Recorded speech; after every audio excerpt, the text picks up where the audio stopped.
Yes, abakunzi bacu ba Blessed Family muraho murakomeye iminsi myinshi turabasuje mu izina rya Yesu. Amen. Jewe mugiye kubana nawe muri uyu mwanya ni Betty na Emmanuel bisanzwe.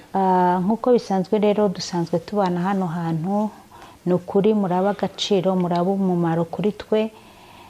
Imana igibaho umugisha kubera yuko tujya dufatanya kugira ngo tuvuge ubu butumwa mu abakunzi bacu rabajya badufasha kubugeza ku bandi. Imana igibaho umugisha kandi nukuri dushishikariza n'abandi kugira ngo mujye mudufasha muri urugendo rw'ivuga butumwa.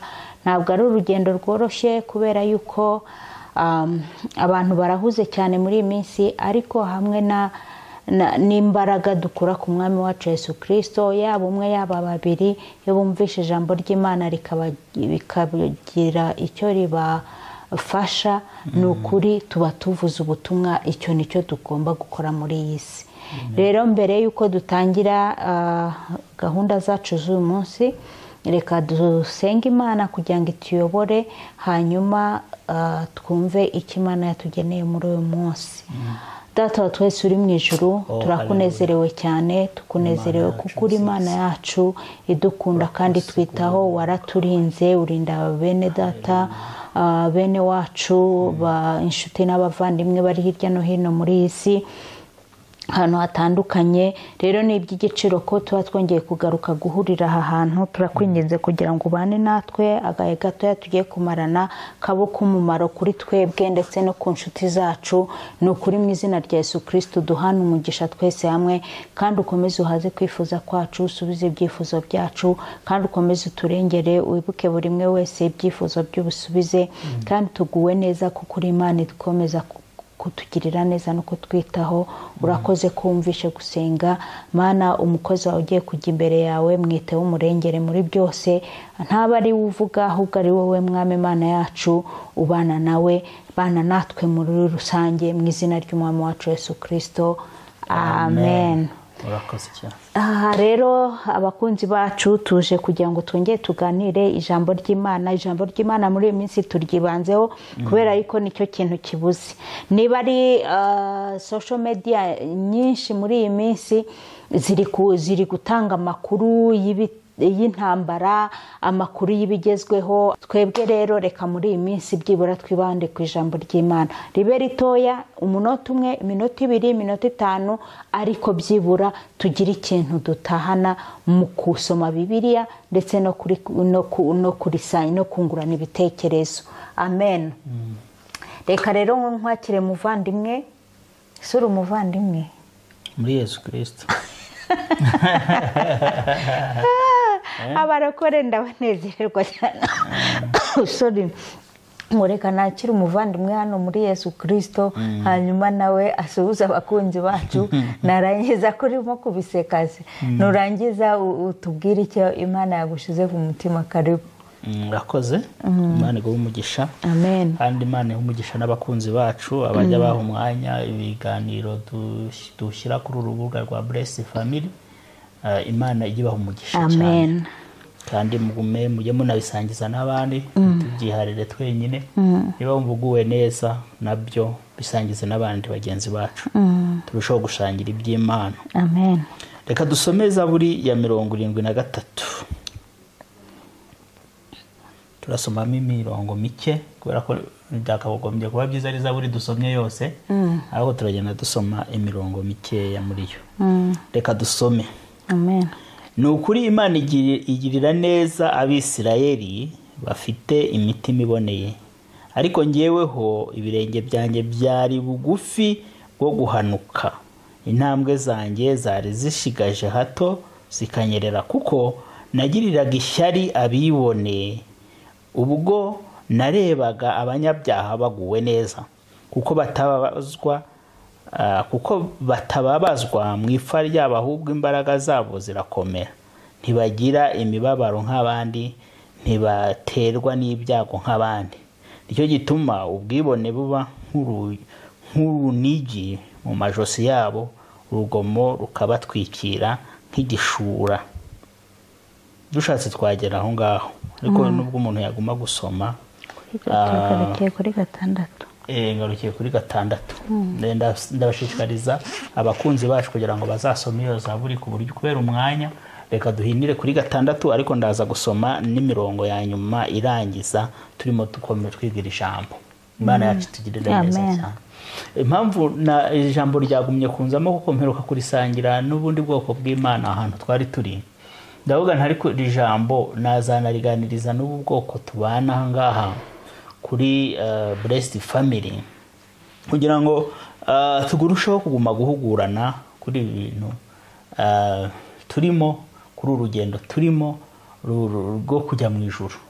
Ni urugendo rworoshye ariko runagoye, kubera yuko Yesu yaravuze ngo uriyo ni inzira izanyuramo, ngo ni inzira ifunganye. Mu by'ukuri inzira ifunganye ntabwo ari inzira yoroshye. Yaravuze kandi ngo izanyuramo bakeya. Rero mu buryo bwo guhana amakuru no guhana no gushyigikirana, reka twige wa mugani no kuri iri jambo. Mu by'ukuri uwanditse Zaburi witwa Azafu avuga ko yashobora kuba yari umurewi wari mu rugo kwa Zaburi. Mu by'ukuri yari umuntu utari umeze nabi cyane ko mbitekereza, umuntu ubasha kugera mu rugo rw'ibwami kandi umuntu wabashije kwandika zimwe muri Zaburi zikemerwa. Ni umuntu utari uri mu rwego rwo hasi, ariko hari ibintu byamubayeho bijya biba ku bantu benshi, twese bishobora kutubaho, ibintu byo kwiganyira. Ariko mu kwiganyira kwe yiganyiriye kubera ibintu areba biri kubera iruhande rwe, akabona abakiranirwa, akabona cyangwa se abantu batubaha Imana, akabona nibo bari guhirwa. Areba ku ruhande rwe akabona barubaka amazu, yareba ku ruhande rwe akabona inka zabo ziratoshye, yareba ku ruhande rwe akabona ba bantu badakiranukira Imana barimo barazamuka mu mitungo, kandi ibyo natwe turabibona impande zacu. Ibi ni ibintu tubona umunsi ku wundi. Ukavuga se ko mpora mu butayu nsenga, tugaye numva n'abantu by'ubutayu batakibijyamo, wa mugani basengera ahantu hazwi, ariko hari aburiraga imisozi bakazamuka amabuye bakajya mu mazi, ariko n'ubundi yagaruka agasanga niwe mukene muri karitsiye. Yagaruka agasanga abuze isabune, yagaruka agasanga umwana bamwirukanye ku ishuri. Ukibaza tese ko bari abantu batanasenga, yewe habe no kuvuga na Dawe uri mu ijuru, ariko mu by'ukuri nibo bahiriwe, nibo bameze neza. Noneho rero Azafu byitegereje aravuga ati umutima wanjye ni nkaho yavuze ati ibirenge byanjye byabaye nkaho bigiye kunyerera. Mbese yanyerejwe, cyangwa se ni nko kuvuga nashatse guturwa hasi mu yandi magambo, cyangwa se nashaka gucumuzwa n'ibyo mbona, ko mbona abantu baguwe neza iruhande rwanjye kandi Imana batagutunganira. Noneho njyewe bimeze biti. Atangira kurondora ukuntu bamererwa neza, ngo ntibagire ibyago nk'abandi. Mbese ni abantu bameze neza. Ubuje umuntu yanafite n'ibintu n'ibyago se wamenya afite nuko abyikingira, afite niyo mwebwe mwaterwa n'ibintu afite uko yikinga kuko afite uko yabasha kwirwanaho. Akavuga ati rero akabyibazaho.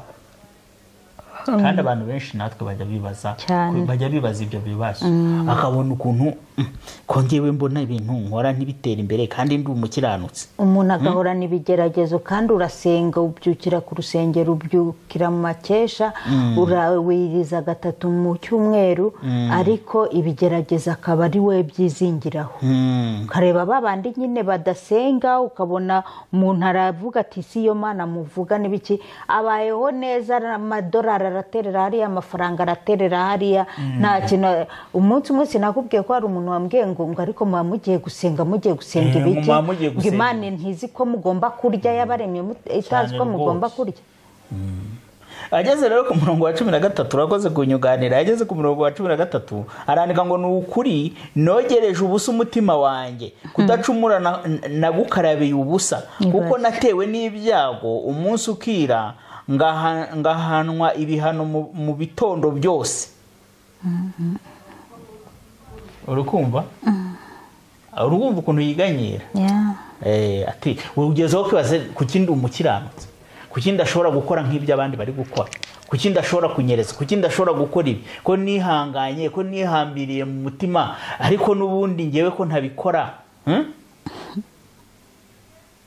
ko ntarenganyiriza abantu busa, ko ngerageza kwitwararika, ko ngerageza kwitwararika n'iby'abandi, ariko none ngewe Mana nkabona ari ngewe uri gusigara inyuma, nkabona atari ngewe uri gutera imbere.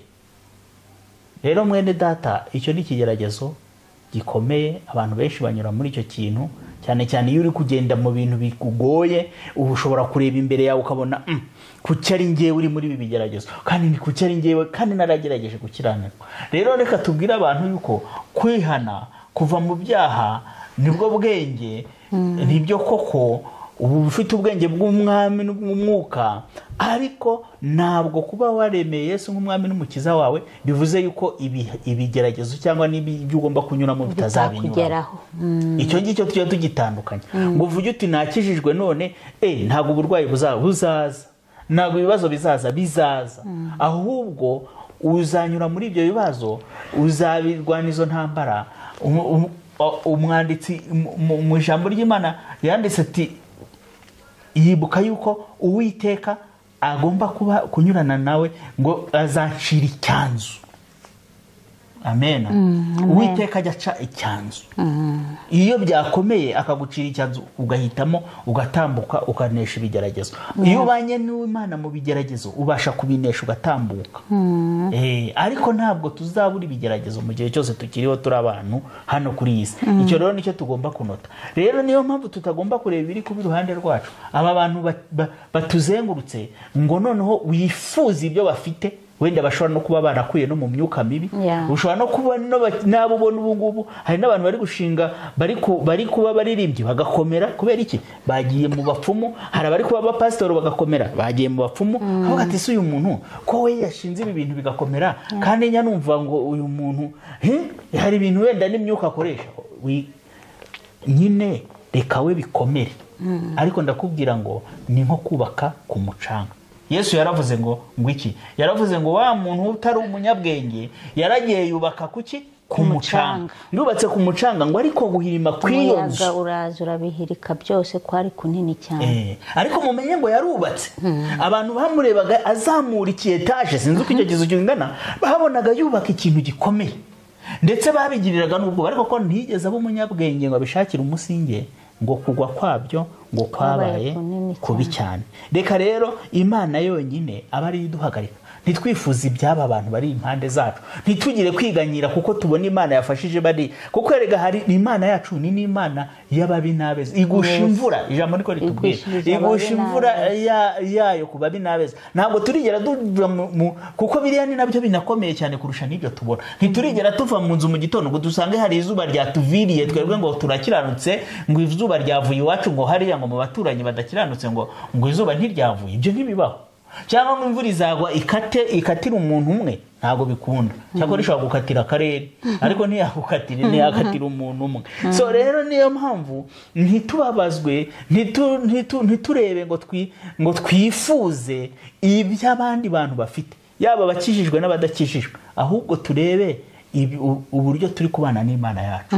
Kandi niba uri no kunyura mu kigeragezo, ntiwiganyire ngo uvuge ngo kwa runaka bameze neza, uriya ko wamuhaye ibi, ko ngewe utari kubimpa kandi ari njye ukora ibi.